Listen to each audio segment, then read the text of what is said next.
Hello and welcome to my DIY Halloween decor video. First up is the cheesecloth ghosts. What you'll need is some cheesecloth, some Mod Podge, balloons, and vases. Pour some Mod Podge into a bowl and dilute it a little bit with water. Stir the mixture, and this is what you'll use to dip your cheesecloth in. I used some cheesecloth or what was called mummy wrap from Michaels, which ended up not really working the best. I would definitely suggest just getting regular cheesecloth from a grocery store or wherever you may get your cheesecloth. You're going to blow up a small balloon to put on top of the vase, and this is going to give the ghost head its shape. You're going to fully saturate the cheesecloth in the Mod Podge. Once the cheesecloth is fully saturated, you're going to drape it over the balloon, leaving a generous amount to touch the ground. This is so that once it's hardened, it will have a good base to stay up on its own. You'll see that this is where I ran into some issue using the cheesecloth that I did because the width was too small. It would be best to use a wide and long piece of fabric so that it drapes over the whole vase the first time. I did what I could with the cheesecloth that I had, and they still turned out pretty cute, but I would definitely recommend not doing it in strips like I had to. I laid out some saran wrap just so that I didn't get it all over my table, but it does clean up really nicely anyway, so not to be too worried about that.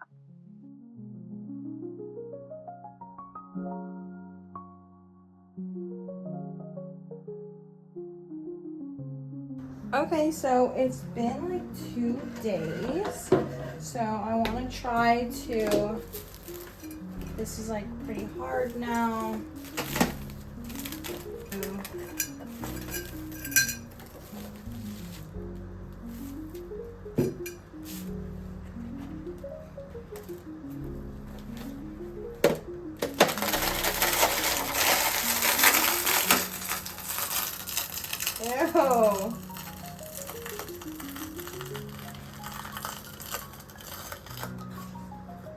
Okay.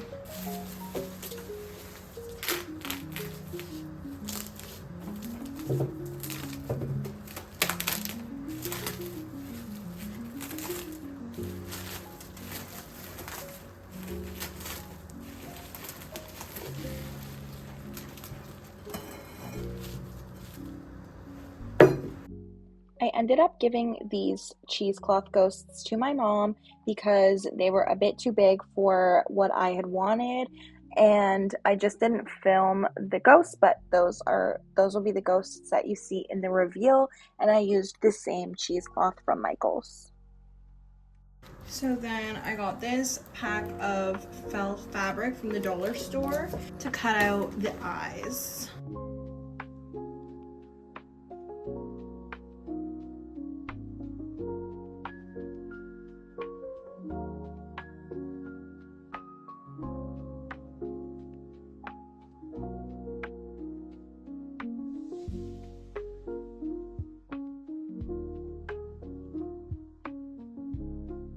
I just cut out the little circle or like ovals and then put in my hot glue gun and glued the eyes on. They're pretty cute.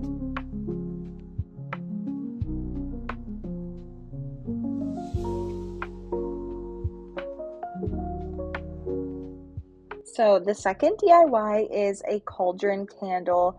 I absolutely love how this one turned out. I got this ceramic cauldron from Michaels. I definitely would not recommend plastic.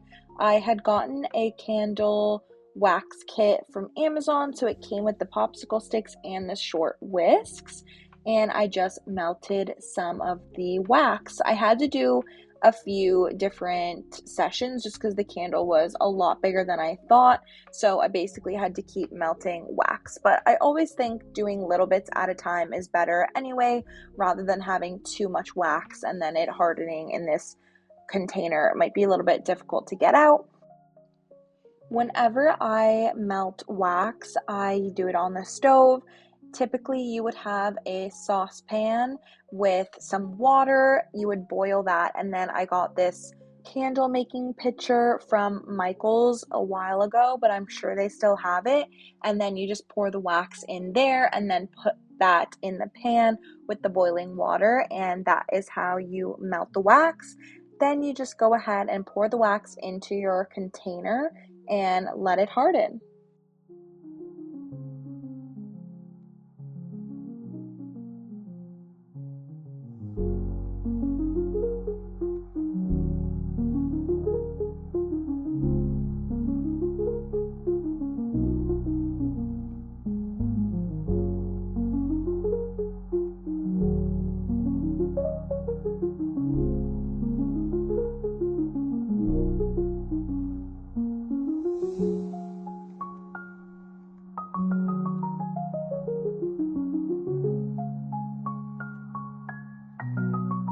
I thrifted this picture a little while ago for $2.99. It's giving like creepy fall, so I want to do that like trend where you paint little ghosts. I'm probably just gonna do two little ghosts floating above the water here, and then I think I'm gonna paint the frame brown because this is like a gray and it doesn't really go with anything. But yeah, I thought this was the perfect landscape to draw the ghosts because it's looking like definitely fall with the leaves and the colors, and then kind of like maybe a rundown barn or house or something. So cute. Let's get started.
So I wanted to try to Mod Podge the front of this picture just because it was a picture and not a painting. And in this particular case, I found it didn't actually do anything or change the texture, which I thought it would. So this was probably an unnecessary step, and it didn't really achieve the look I was going for, but it still turned out so cute. This next DIY is so cute. The spooky taper candles. I got this candelabra and candles from IKEA. I carved little eyes in each of the candles just so that hopefully it makes it look more intentional and not just like painted faces on candles. So now I'm just gonna fill them in with black paint and hopefully it's smooth.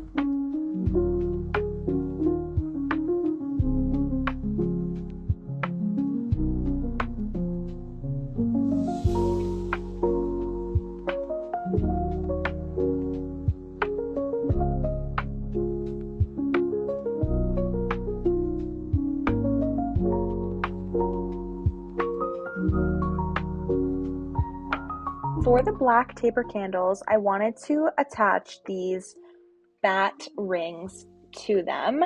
You could also use the spider rings, and you could also use white candles for a contrasting look. I loved the idea of using the same tones and kind of just having them be 3D. So I cut off the ring part of the bats, but left a little bit there so that it could still curve against the candle. And then all I did was hot glue them to the candle, and they look so incredible.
For the last DIY project, I am making a ghost wreath.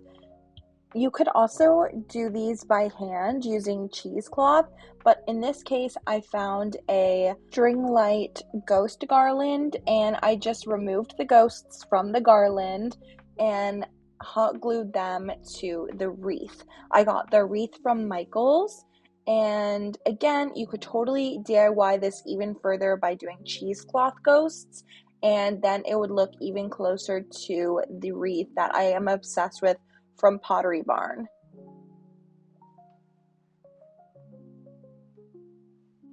Then I just hung it on my door with a command hook. That's all. Thank you so much for watching. Please subscribe if you haven't already. It would mean the world to me.